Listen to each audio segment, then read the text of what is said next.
Okay, hello everybody. Welcome to Korean Atlanta Mentorship. And in this video, I'm going to talk about why you shouldn't focus on your quote competitors or quote the competition, right? So a lot of times I get like taken aback when people get so obsessed with what the competition is doing, right? In fact, in some of our one-on-one Zoom calls where, people say, "Oh, I'm interested in joining the group." They always talk about competition a lot. I had one lady ask me like, "What makes you better than your competitors?" And I was like taken aback by the question because I totally don't think that way. You know what I'm saying?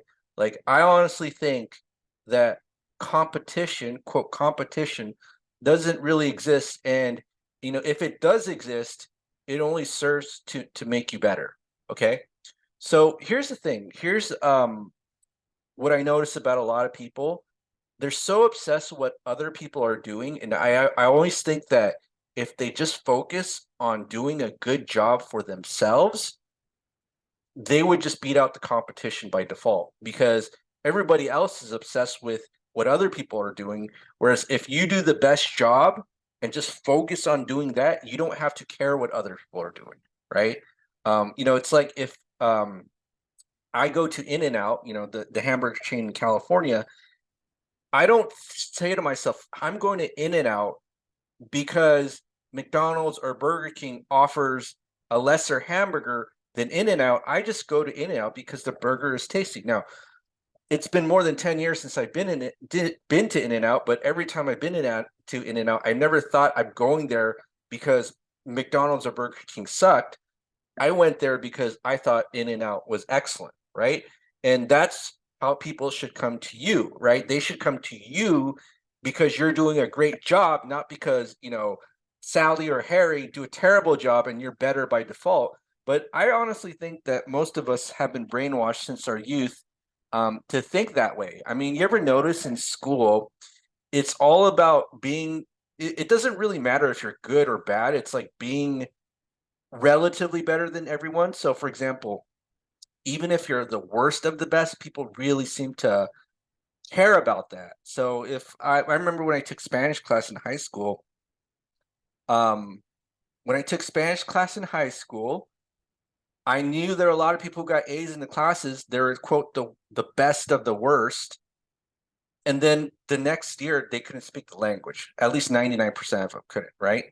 Because the classroom setting is more focused on being, you know, the best of the worst than just doing a good job, which is just being able to speak the language, right? It's more focused on that competitive aspect part. So in the end, we all lose because no one's good at what they do, right? It's the same thing. So just focus on doing a good job, and your competitors are just not going to matter. Now, here's the thing. I put this in quotes where it says your competitors make you better because you learn from them. I don't really see other people as my competitors, but I noticed when I was a kid playing Street Fighter, I was playing video games in person in arcades, and I noticed that even though I was terrible in the beginning because there was so much competition, after 3 months I was at a pro level and I was constantly losing but getting better. And that was such a profound experience in my life that really shifted my mindset, because I noticed that once the internet became mainstream, people, new generations of players who grew up with the internet weren't as good as the old ones because we were constantly facing each other in competition and getting better and losing and learning from those experiences. And this is kind of how I see myself with any sort of quote competitor.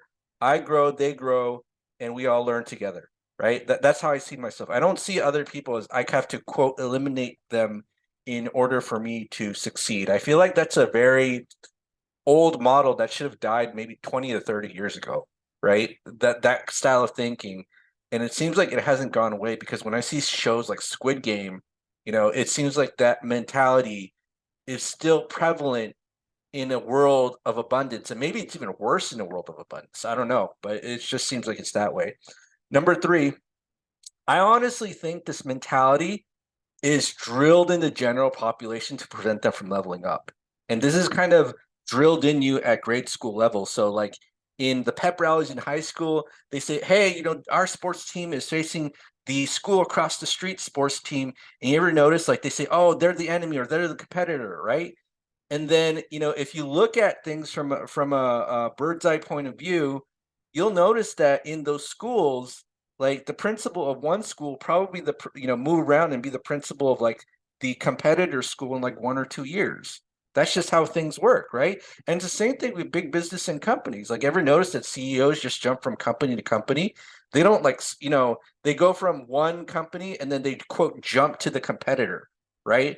Because I honestly think for the most of the general population, that mentality is drilled in them so that they just stay what they're at, and they honestly think that uh, that the other company that quote is their competition, they never interact with them because they're quote they're the competition, right?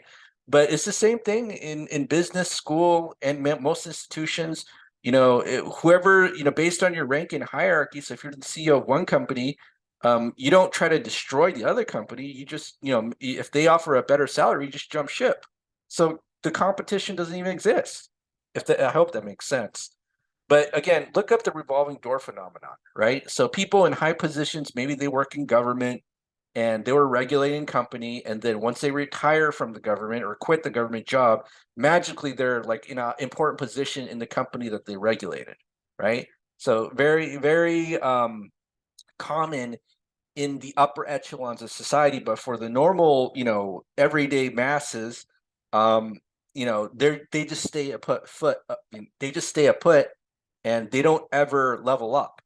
And I really think it's because it's drilled into their psyche that, oh, that place is the competition, so just stay where you're at and help that place level up, and don't ever think that you should jump ship to other places. Whereas for CEOs and highly paid executives, they always jump ship all the time. They just jump from one company to another to quote their competitors, and that's why most people don't grow. Yet most of the upper echelons of society, they're always constantly moving around. I mean, because they have a way to control the masses to stay where they are, so that they can, as George Carlin says, do the paperwork and do the BS.